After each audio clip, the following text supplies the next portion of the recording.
মালদার পর এবার শহর শিলিগুড়িতে বাংলাদেশি নাগরিকদের জন্য বন্ধ হলো হোটেলের দরজা। গ্রেটার শিলিগুড়ি হোটেলিয়ার ওয়েলফেয়ার অ্যাসোসিয়েশনের তরফে এই সিদ্ধান্ত নেওয়া হয়েছে। সোমবার 9 ডিসেম্বর শিলিগুড়িতে একটা সাংবাদিক বৈঠক করে এই ঘোষণাই করলেন সংগঠনের সদস্যরা। ভারতকে অসম্মান করা এই সিদ্ধান্ত বলে জানান তারা। এর বিরুদ্ধে কোনো ব্যবস্থা গ্রহণ না করা পর্যন্ত এই সিদ্ধান্তে বহাল থাকবেন হোটেল মালিকরা।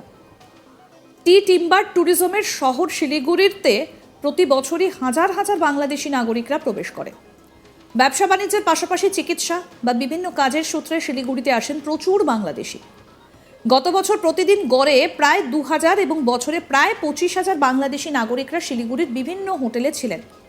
কিন্তু বাংলাদেশের পরিস্থিতির জন্য এবার রোষের মুখে পড়তে হচ্ছে বাংলাদেশি নাগরিকদেরও। একদিকে বাংলাদেশে এখন আক্রান্ত হচ্ছে সংখ্যালঘু হিন্দুরা, অন্যদিকে গ্রেফতার করা হয়েছে বাংলাদেশের সম্মিলিত সনাতনী জাগরণ জোটের মুখপাত্র চিন্ময় কৃষ্ণ দাস ব্রহ্মচারীকেও। এমনকি ভারতীয় পতাকাকেও অবমাননা করা হয়েছে, যে কারণে ক্ষুব্ধ গোটা ভারত।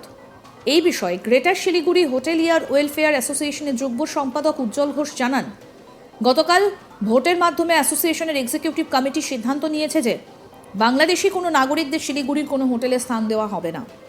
97% হোটেল ব্যবসায়ীরা এই সিদ্ধান্তে সহমত হয়েছেন। কি বলছেন শিলিগুড়ি হোটেলিয়ার অ্যাসোসিয়েশনের যুগ্ম সম্পাদক উজ্জ্বল ঘোষ, শুনব।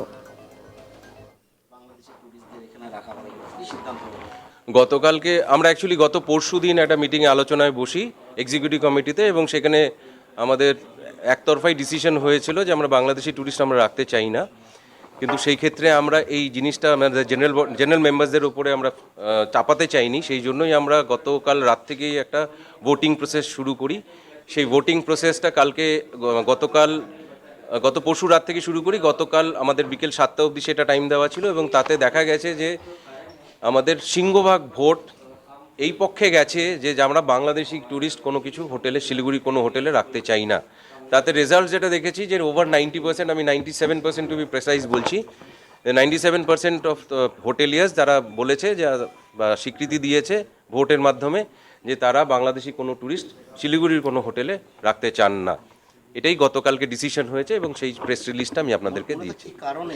কারণটা হচ্ছে প্রথমে তো যে কারণটা এসছে সেই কারণটা হচ্ছে যে ভারতীয় পতাকাকে যেভাবে অসম্মান করা হয়েছে বাংলাদেশে, সেইটা একটা প্রধান কারণ। এবং যেভাবে প্রভোকেটিভ স্টেটমেন্ট ওনারা দিয়ে যাচ্ছেন বাংলাদেশের যারা সোকল্ড নেতাজ আছে বা যারা ওখানকার লোক আছে, বা তাদের দেখতে পাচ্ছি যে গতকালকে টিভিতেও আমরা দেখলাম যে তাদের সৈন্যপ্রধান যারা ছিল বা তারাও যেভাবে রিটায়ার্ড সৈন্যপ্রধান যারা ছিল তারাও প্রভোকেটিভ স্টেটমেন্ট দিয়ে যাচ্ছে। সেই ভিত্তিতেই আমাদের ভোটটা হয়েছে। এবং আপনারা বুঝতে পারবেন যে 97% যদি কোনো কিছুর পক্ষে ভোট পড়ে, তার মানে হচ্ছে সেন্টিমেন্টটা কোন জায়গায় আছে। প্রত্যেকটা হোটেলিয়ার তাদের বক্তব্যের মধ্যে একটা জিনিস রেখেছে যে আমরা এই জিনিস মানতে পারছি না, আমাদের তাতে ব্যবসায়িকভাবে একটু লস হতে পারে, সেটা আমরা মেনে নেব। একটু লস হতে পারে কিন্তু আমরা মেনে নেব, কিন্তু আমরা কোনো বাংলাদেশি গেস্টকে আমরা শিলিগুড়ির কোনো হোটেলে রাখবো না। 300টার মতো হোটেল আছে কমিশনার এরিয়াতে, আমাদের মেম্বার আছে মোটামুটি 180-90টার মেম্বার আছে। এই সিদ্ধান্ত আমরা প্রশাসনকেও জানিয়েছি। এই সিদ্ধান্ত আমরা প্রত্যেক সপ্তাহ বা প্রত্যেক দিন মনিটর করব, যতদিন না সিচুয়েশন ঠিক হয় বা ওদের তরফ থেকে ওখান যারা আছে এখন দায়িত্বপ্রাপ্ত যারা আছে তারা যদি কোনো রকম অ্যাপোলজি দেয় যে এখানে ভারতবর্ষের পতাকাকে ডিসরেসপেক্ট করা হয়েছে, সেটার জন্য আমরা ক্ষমাপ্রার্থী, তাহলে আমরা ডিসিশন উইথড্র করব। আর কতজন টুরিস্ট মানে বাংলাদেশি টুরিস্ট মাসে বা বছরে থাকে আপনাদের? আমাদের স্ট্যাটিস্টিক্স দেখেছি আমরা গেল বছরে 20 থেকে 25,000 বাংলাদেশি টুরিস্ট শিলিগুড়িতে থাকে, কিন্তু সেটা ড্রাস্টিক্যালি নেমে এসেছিলো আগস্টের পর থেকে। মাসে কতজন? সেই হিসাবে মাসে 2000 হয়, কিন্তু সেটা এখন 300-400 জনে নেমে এসছে। না, এই মুহূর্তে তো আমি গতকাল যদি হিসেব দেখি তাহলে 10-15 জনই ছিল। আপনারা কি যারা বাংলাদেশি নাগরিক যারা আছে তাদেরকে ইনফর্ম করা হয়েছে বিষয়টা নিয়ে? না, আপনাদের মাধ্যমে তাদেরকে ইনফর্ম করতে চাইছি যে আপনারা এই জিনিসটাতে সজাগ থাকবেন যে শিলিগুড়িতে আসলে আপনাদের কিন্তু হোটেলে জায়গা হবে না। এটা আপনারা সেই ক্ষেত্রে প্রশাসনকে, আপনাদের ওইখানকার প্রশাসনকে একটু চাপ দিন যাতে তারা যাতে কোনো ডিরেক্টিভ ইস্যু করে, তারা যাতে ক্ষমাপ্রার্থী হয় যে যেভাবে ইন্ডিয়ান ফ্ল্যাগকে ডিসরেসপেক্ট করা হয়েছে। বাংলাদেশি নাগরিকরা কি এখানে শর্ট স্টে বা ব্রিফ স্টে করার জন্য এখানে আসে, মানে কিভাবে তারা থাকেন এবং তাদের মূলত শর্ট স্টেই থাকে এখানে শিলিগুড়িতে আসেন ওনারা দুটো কারণে, একটা হচ্ছে হয় এডুকেশনাল পারপাস অথবা মেডিকেল পারপাস, এই দুটো ছাড়া এখানে শিলিগুড়িতে তারা অন্য কোনো কারণে থাকেন না। মালদায় প্রথম সিদ্ধান্ত নেওয়া হয়েছিল মালদাতে প্রথম সিদ্ধান্ত নেওয়া হয়েছিল কেন, কারণ হচ্ছে মালদার জেলাটা ম্যাক্সিমাম বর্ডার শেয়ার করে বাংলাদেশের সঙ্গে। মালদা অ্যাসোসিয়েশনের সঙ্গে আমার প্রেসিডেন্টের সেক্রেটারির সঙ্গে কথা হয়েছিল এবং তারা ওই ডিসিশনটা নিয়েছিল যে তারা বলছে যে ওপেন পোরাস বর্ডার আছে, সেই কারণে আমরা এখানে নিতে চাইছি না। এবং তা সত্ত্বেও তাদের কাছে ওই সেন্টিমেন্টটা কাজ করেছে যে ভারতবর্ষের ফ্ল্যাগকে যেভাবে ডিসরেসপেক্ট করা হয়েছে, সেই কারণে ওনারা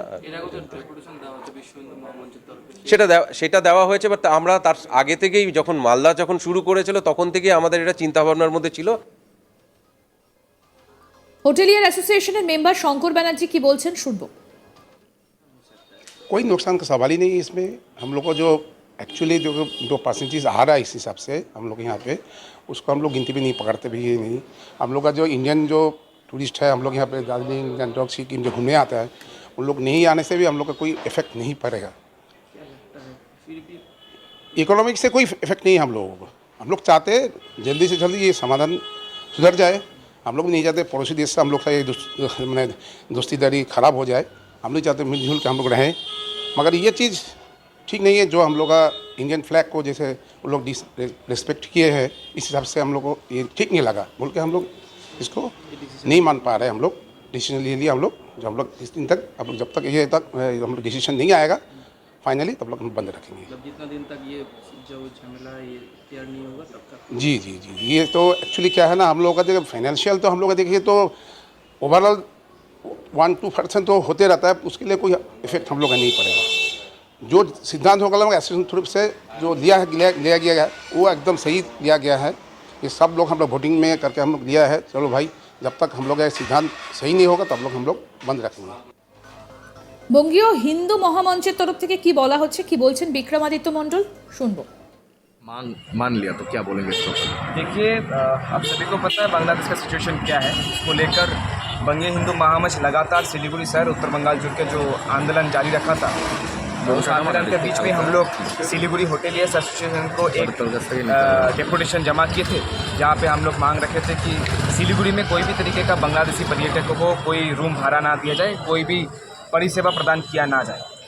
इसी बीच हम लोग उन लोग को बोले थे कि जल्द से जल्द हम लोग का दाबी मान लेने के लिए और ये जो राष्ट्रवादी आंदोलन भारत में चल रहा है इसमें शामिल होने के लिए मैं होटेलियर्स एसोसिएशन को धन्यवाद ज्ञापन करना चाहूँगा कि वो लोग ने हम लोग का बात और दाबी मान लिया है और वो लोग अनिर्दिष्ट काल से आज घोषित किया, गतकाल वो लोग ने घोषित किया है कि वो लोग और बांग्लादेशी पर्यटकों को होटल रूम्स भाड़ा नहीं देंगे, कोई भी परिसेवा नहीं देंगे। ये सिद्धांत जो होटेलियर्स एसोसिएशन ने लिए है, हम लोग सभी महामंच का तरफ से सभी भारतीय नागरिक इसको स्वागत करते हैं और आने वाले दिनों में भी ऐसे आंदोलन जो भारत विदेशी जो कार्यकलाप बांग्लादेश का केयर टेकर मोहम्मद यूनिस का सरकार द्वारा जो भारत विदेशी कार्यकलाप हो रहा है। আরও আপডেট পেতে দেখতে থাকুন আজ তাক বাংলা, সাবস্ক্রাইব করুন।